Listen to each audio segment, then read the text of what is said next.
हजुरहरूले FIFO method त बुझ्नुभयो होला हैन। अब हामी जाउँ लिफो मेथडबाट। लिफो मेथडबाट गर्दाखेरि अब ठ्याक्कै अपोजिट गर्नको लागि अब हामी केमा जाउँ, लिफो मेथडमा जाउँ। लिफो मेथडमा जाउँ। लिफो गर्दाखेरि अब यो मेटाउँदा पनि हुन्छ हैन। त्यही भएर हामी यो नोट डाउन गरौँ कि हामीसँग के थियो। जस्तो हामीसँग के थियो, गुड्स अभाइलेबल फर सेल चाहिँ यति थियो, हाम्रो सोल्ड चाहिँ यति थियो हैन। अनि हाम्रो कुन रेसियोमा गइरहेको थियो, कुन हिसाबले गइरहेको थियो। जस्तो 500 थियो सुरुमा, कति इन्टु 20 थियो, 600 इन्टु 22 थियो, 400 हैन। यो 400 त हामीले त्यहाँ सोल्ड गर्दाखेरिको हाम्रो टोटल दिएको चाहिँ 800 इन्टु 23 थियो र हामीले सोल्ड गरेको कति थियो, 1500 थियो र हामीसँग अभाइलेबल चाहिँ 1900 थियो। हो, यति नै डाटाको अकर्डिङ हामी लिफो मेथडबाट पनि क्याल्कुलेट गर्न गइरहेछौँ। अब यो मेटाउ।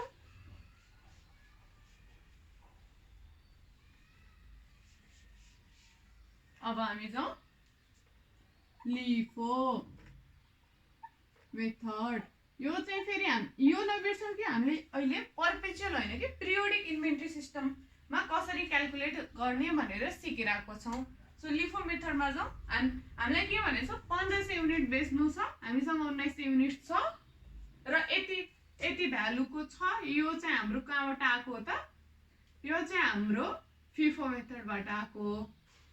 सो हामी लिफोबाट गरौँ। लिफो भनेको लास्ट इन फर्स्ट आउट, मतलब लास्टमा जुन क्वान्टिटी हजुरले लिएर आउनुहुन्छ नि पर्चेस गरेर, त्यही नै सुरुमा बेच्नुहुन्छ अरे के।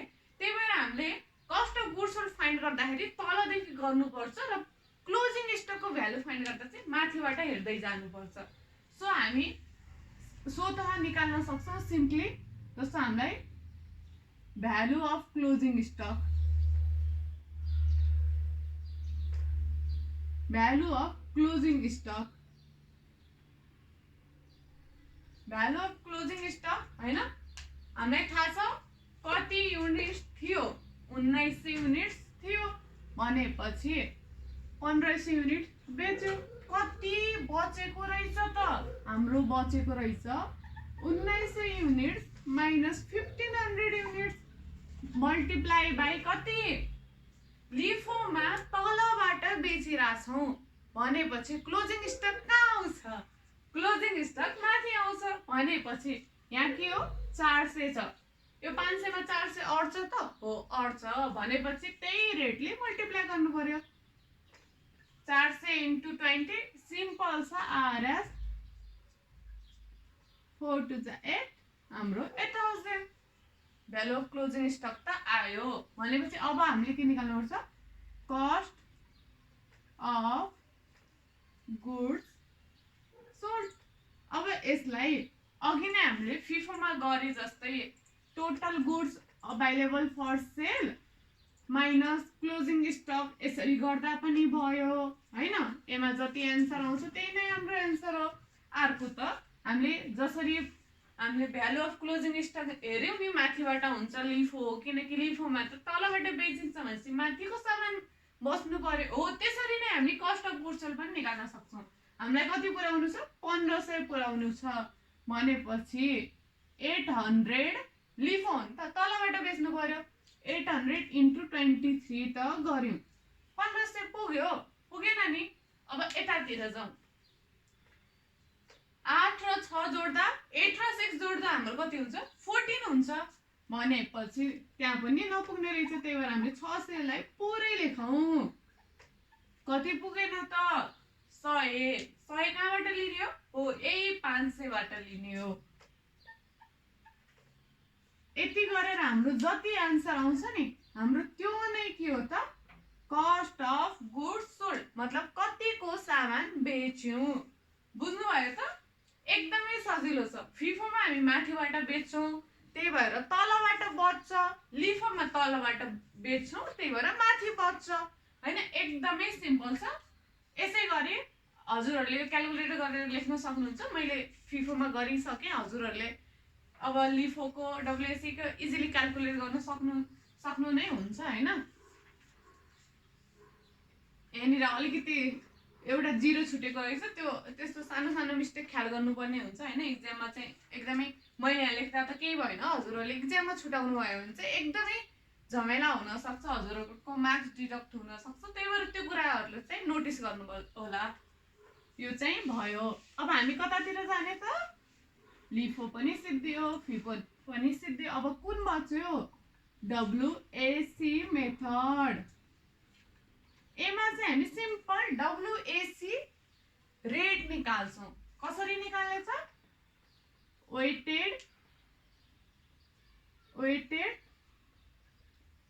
एभरेज रेट के हो पर युनिट रेट भनेकै RS पर युनिट हो कि होइन हो भनेपछि RS माथि हुनु पर्यो कुन RS त त्यही टोटल गुड्स को हामीसँग जति छ त्यसको RS माथि लेख्ने र त्यसकै टोटल युनिट्स तल लेख्ने RS हैन त्यसको युनिट्स तल लेख्ने भनेपछि हाम्रो यसको कति आउने रहेछ RS हजुरहरु पनि क्याल्कुलेट गर्नु होला है हाम्रो आउने भयो 21.89 RS पर युनिट मतलब एउटा युनिटलाई यति दर पर्न गयो के यो त के भयो छुट्टा छुट्टै भयो तर एभरेजमा वेटेड एभरेज मेथडमा चाहिँ यति रेट आउने रहेछ अब यही रेटको बेसिसमा हामी कस्ट अफ गुड्स सोल्ड र क्लोजिङ स्टक क्याल्कुलेट गर्छौं जस्तो क्लोजिङ स्टक यसको कति युनिट्स थियो जति सामान थियो त्यसमा कति बेच्यो त्यो घटाइदियो र यही रेटले मल्टिप्लाई गर्दियो हो यो गर्दा जति नै आउँछ त्यो हाम्रो के हो भ्यालु अफ क्लोजिङ स्टक कति आउने रहेछ 8757.89 के आउने रहेछ रुपीस हाम्रो क्लोजिङ स्टक आउने रहेछ हजुरहरु पनि आफै क्याल्कुलेट गर्नु होला मेरो पनि कतै मिस्टेक हुन सक्छ त्यो हजुरहरुले हेरेर भन्दिनु होला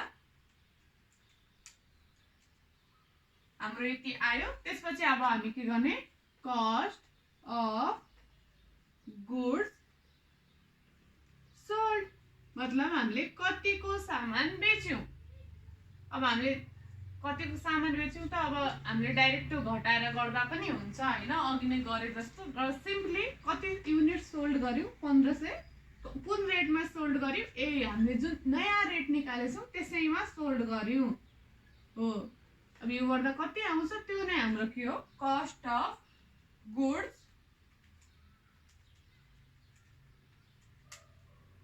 सोल्ड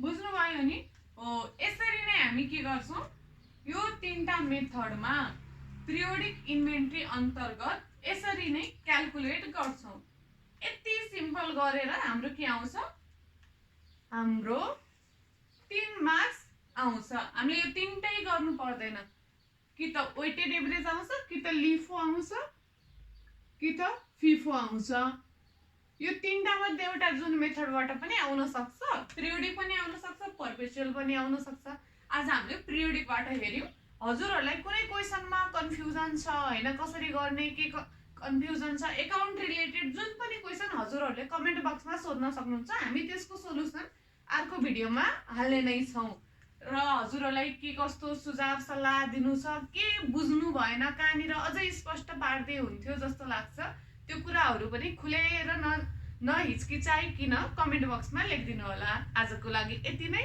धन्यवाद best of luck for your exam